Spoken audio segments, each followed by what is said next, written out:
This happened to me in September of 1983 in the small town of Belhaven, Ohio. I was 26 that fall, working the counter at a hardware store on Route 9, and I just signed a lease on the bottom half of a duplex on Larkspur Street. It was an old house split into 2 units sometime in the 50s, the kind with a shared porch and 2 separate doors side by side, mine on the left and the unit on the right sitting empty since before I moved in. The landlord, a heavy-set man named Mr. Whitlock, who smelled permanently of pipe tobacco, told me the other side had been vacant a good while and that I shouldn't worry about it. I didn't. Rent was cheap, the porch light worked, and the kitchen had a gas stove that reminded me of my grandmother's. The first few weeks were unremarkable. I unpacked my boxes, hung curtains, figured out which floorboard by the bathroom creaked. I made friends with the woman 2 doors down, an older lady named Dot Pruitt who sat on her porch most evenings and knew everyone's business on the street, which I found comforting rather than nosy. She told me the duplex had had a run of bad luck with tenants, though when I asked what she meant, she just waved a hand like she was swatting a fly and changed the subject to her tomatoes. It was the second week of September when I noticed the porch light off one morning. I was certain I'd left it on. I always did, out of habit, but I told myself the bulb had burned out. I bought a new one on my lunch break and screwed it in. Small thing. Didn't think about it again until 4 days later, when I came home and found my kitchen curtain pulled to the wrong side. I always kept it drawn to the left so the afternoon sun wouldn't hit the stove. It was drawn to the right. I stood there a long moment, running through the possibility that I'd done it myself and forgotten, the way you do when you're trying to talk yourself out of being unsettled. I decided I had. That was easier than the alternative. Then came the mail. I got home from a Saturday shift to find my mailbox already open, the little metal flag down, though I hadn't been by it since Thursday. Nothing was missing. A gas bill, a flyer from the A&P, a letter from my sister in Dayton, all present and accounted for. Just the box open, like someone had checked it and decided there was nothing worth taking. I mentioned it to Dot on her porch that evening, halfway joking, and her face did something I didn't like. It went still. She told me the last man who'd lived on my side, a fellow named Carl Dietz, had moved out sudden back in the spring, no notice to speak of, just gone 1 week to the next. She said she hadn't thought much of it until I brought up the mailbox, because Carl used to complain about the very same thing. A few nights later, I found muddy prints on the back steps, small half-moons of dried dirt leading up to the door and stopping right at the mat, like whoever left them had stood there a while before turning back. It hadn't rained in over a week, so I couldn't explain where the mud had come from at all. I scrubbed the steps down with a bucket and a stiff brush before I let myself think too hard about it, the same way I talked myself past the curtain and the porch light. I was getting good at that by then, at building small, reasonable stories to cover things that didn't have reasonable explanations. It's a kind of skill you don't want to get good at, looking back. I also started noticing, in a way I couldn't quite pin down, that things in the kitchen drawer where I kept odds and ends, rubber bands, a church key, a spare fuse, seemed to have been gone through. Nothing gone. Just rearranged, like someone had lifted each item out to look underneath it and set it back, not quite where it had been. I told myself I was the one who'd done it, hunting for something in a hurry one morning and forgetting. That excuse was wearing thin by then, but it was still the only one I had. 3 days after that, I woke at 2 in the morning to a single knock on my front door. Not knuckles rapping a greeting, one knock, hard, and then nothing. I lay in bed with my heart going, listening so hard my ears rang, and after maybe a full minute I heard footsteps going down the porch steps, slow and unhurried, like whoever it was hadn't been in any rush to leave. I didn't look outside. I told myself in the morning that it had probably been some drunk from the tavern up the road, wandering home and mistaking my door for his own. Belhaven wasn't a big town. Things like that happened. That's what I told myself. The next week, Mr. Whitlock sent a maintenance man to look at the furnace, a wiry fellow named Roy, who barely said 2 words the whole visit. I hadn't reported any furnace trouble. When I told him that, he just shrugged and said the work order had come from the office, and he wasn't paid enough to argue about paperwork. He was in and out in 20 minutes, and after he left I noticed my back window, the one over the kitchen sink, which I always kept locked because it faced the alley, was sitting unlocked, the little metal latch flipped up.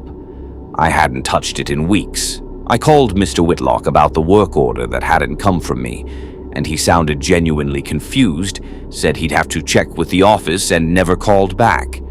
I locked the window again and didn't think much more about it because by then I'd half convinced myself I was the kind of person who forgets things. Forgets which way she drew a curtain, forgets whether she locked a window, and it was a more comfortable thought than the other one. The night it happened was a Tuesday, the 27th of September, cold enough that I'd have the little space heater running by my bed. I remember the exact time because I'd been staring at my alarm clock, unable to sleep, watching the red numbers change. 1:47. Then I heard it, a scrape. Metal on metal, faint coming from the front door. Not a knock, not fumbling like someone drunk trying the wrong house. A careful, patient scrape, the sound of a key being worked gently into a lock that didn't quite want to take it. The sound of someone who expected it to work eventually. I sat up in bed so fast the heater tipped over. I didn't move to turn it upright. I just sat there and listened to the tumblers in my front door, lock turning, slow, deliberate, click by click, like whoever was on the other side had all the patience in the world and had done this before. The knob turned. The door opened maybe 2 inches before it caught hard against the chain and the deadbolt. The same deadbolt from that $14 receipt, though I hadn't had it installed yet, not that night, and that's part of what still keeps me up. That night I only had the factory lock and the little brass chain that came standard with the unit, and somehow that was enough, because whatever was on the other side didn't force it. It didn't kick or shove or shout.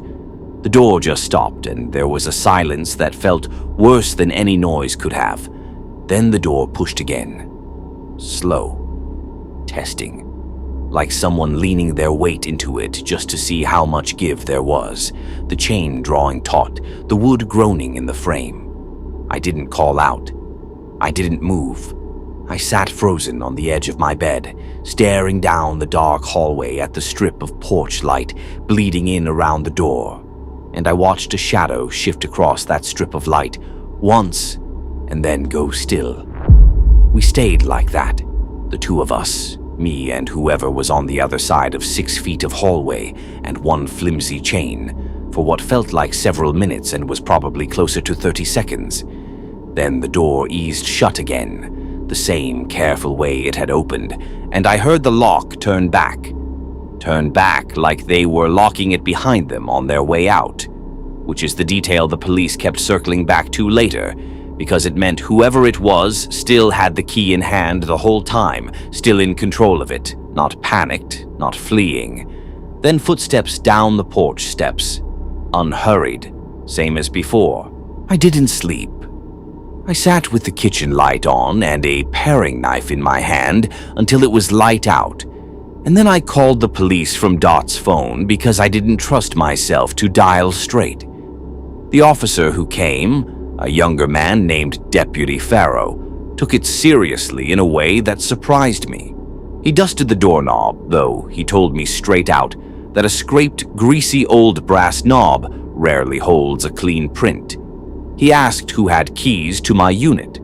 Mr. Whitlock, when questioned, swore up and down that only he and I had copies, that the locks hadn't been rekeyed since he bought the building in '76. But Deputy Farrow asked to see his records, and what he found was that the building had, in fact, been rekeyed once back in 1979, and this is the part Whitlock had conveniently left out, after a similar complaint from a tenant on the other side of the duplex, the side that had sat empty since before I moved in. A woman named Fenwick. She'd reported someone trying her door with a key late at night, twice, and left within the month. Whitlock said he figured she'd just gotten spooked over nothing and moved on, and he hadn't thought it worth mentioning to me. That should have been the end of the story, or at least the shape it was heading toward. An old key from '79 still floating around out there somewhere. But then the locksmith, the same man from my receipt, a quiet fellow named Pete Odom, came out to install my new deadbolt, and he did something I didn't ask him to do. He pulled the old lock cylinder clean out of the door and turned it over in his hand for a long moment before he set it down. He told me the wear pattern inside was wrong. He said a lock that's only ever been opened by 1 or 2 keys wears smooth in a particular way, evenly, predictably. Mine wasn't like that. Mine had the kind of wear you get from a key that doesn't quite fit, one that's been filed down or cut close but not exact, worked in and out of a lock it was never precisely made for, again and again, over what he guessed was years, not weeks. He said whoever had been getting into that lock hadn't started with me, and he said it without a trace of hesitation, the way you'd mention the weather, and I remember thinking that was the worst part, that this was, to him, an unremarkable thing to notice. Deputy Farrow came back a second time, near the end of October, and this visit he wasn't alone. He'd brought an older officer with him, a heavy-set man close to retirement named Sergeant Aldis, who, as it turned out, had worked the Belhaven beat for close to 30 years and remembered the Fenwick complaint from '79 firsthand. Aldis sat at my kitchen table and told me, in the flat, tired voice of a man who'd carried something a long time, that Fenwick's had not been the first. He recalled, or thought he recalled, a similar report from a rental 2 streets over, back in the middle '60s, before he'd even made deputy. A woman who swore someone tried her door with a working key at 3 in the morning and was gone by week's end. Nothing had ever been written up formal on that one, he said, because nothing had ever been proven, and a name half remembered from 20 years back wasn't evidence of anything. He wasn't even certain it was a real memory, and not something he'd absorbed secondhand from an old-timer at the station. But he said it anyway, sitting at my table with his hat in his hands, and I could tell it had been sitting on him a long while. Dot told me afterward, once the new deadbolt was in, and I felt steady enough to ask her plainly, that Carl Dietz before me had also had his lock changed, quietly, right before he left, though nobody at the time thought to connect it.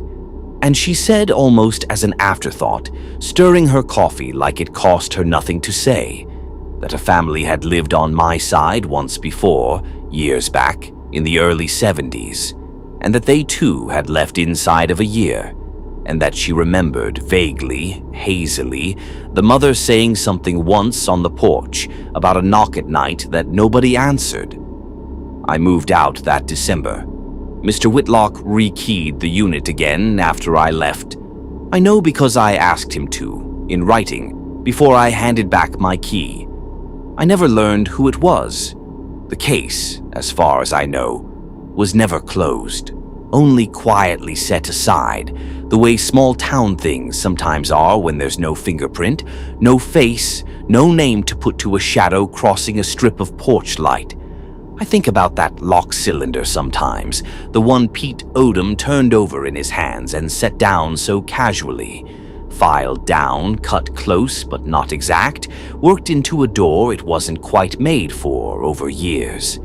I think about how many locks in how many houses on how many streets might be wearing down the exact same way right now, tonight, and how none of us would ever think to pull the cylinder and look.